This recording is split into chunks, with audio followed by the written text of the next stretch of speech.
Okay, I'm using two 80mm telescopes and with the eyepiece of the 24mm Panoptic.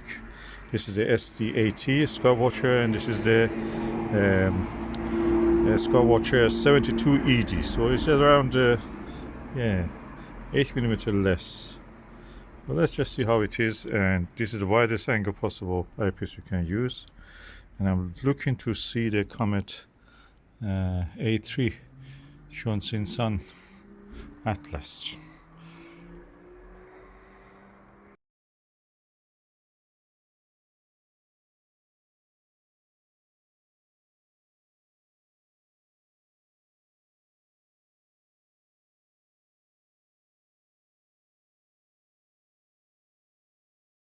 Oh, hallelujah! I found it, and I'm looking with the 72ED Skywatcher with the Teleview Panoptic 24mm 68 degrees.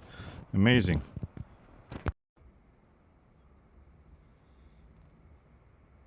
That's this star near the center.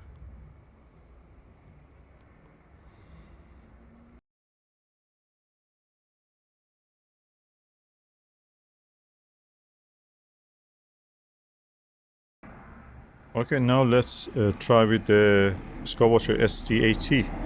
Is a achromatic against this one, which is apochromatic. That means it may have false color. But just let's find it and see if I can observe it.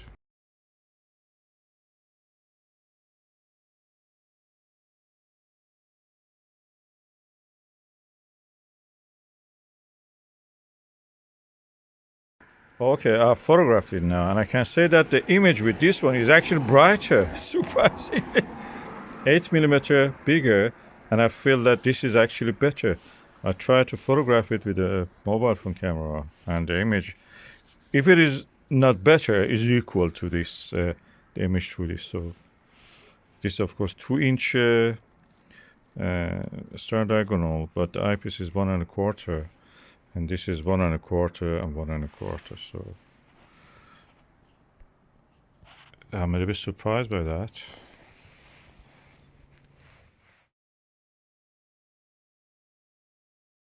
I can say the magnitude of the comet is now 2, or between 2 to 2.5, slightly fainter than last time that I saw it 2 nights ago. I'm going back again to the Skywatcher ED72, 72ED I should say, and just have a look again.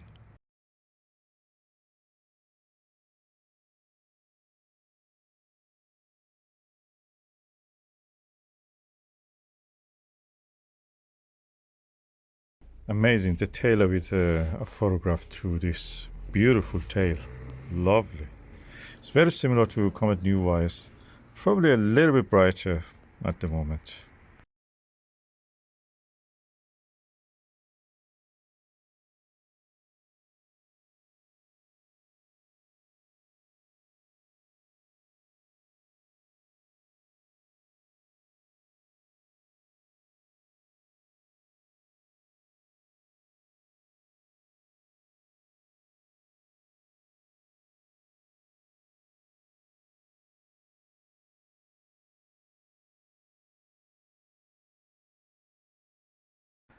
Okay, that was the image through the Skywatcher 72ED and the Panoptic 24mm.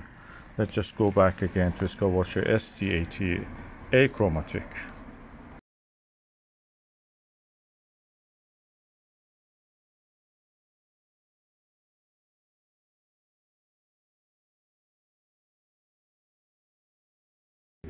So that was the image through the Skywatcher SD80 Achromatic.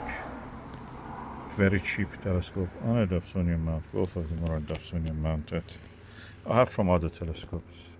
I think it's Skywatcher Virtuoso.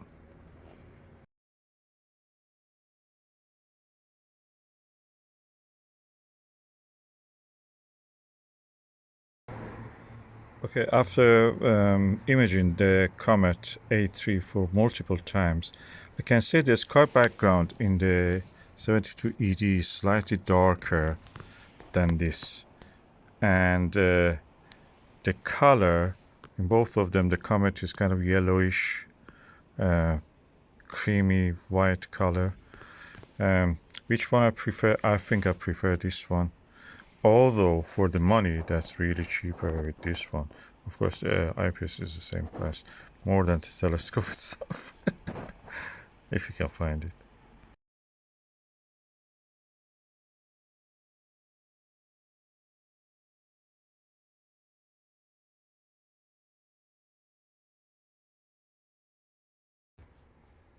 Yeah, the sky background in this one is have a tinge of green, and it's brighter, it's definitely brighter. This one is black or blue. It depends on the angle of the camera and the eyepiece. This is good, but the sky background is a little bit brighter. This one is better.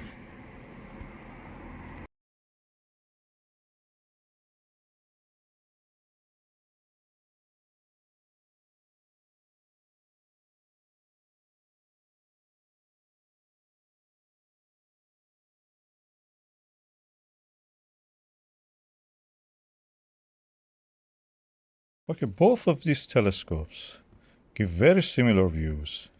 When you are trying to photograph it, I mean imaging, electronic imaging, the background you get with this is slightly brighter and slightly green. With this one, usually it is darker, and visually the Comet in this one is slightly fainter than this, although it compensates because the background is darker. And in this one, the Comet is slightly bigger, so probably a bit magnified. This one is a little bit less magnified, I should say. So both of them are capable, and both of them are good. And I cannot, recommend one against the other. This one has a different price range to this one. So if you want to observe any of these, just pick whatever you like for deep sky object, for comet viewing, after binocular. These are the tools you can use, probably the best, easiest, small and easy. I'm really glad that I had these two Panoptics. I used them for the bino viewing, but now in this comparison, I can actually have the similar field of view at least. The refractors had very slightly different 8mm objective diameter, but the rest of the things being equal, I feel that both of them are really good. For observing the comets, they're perfect. They give you a really nice wide field of view for observing this.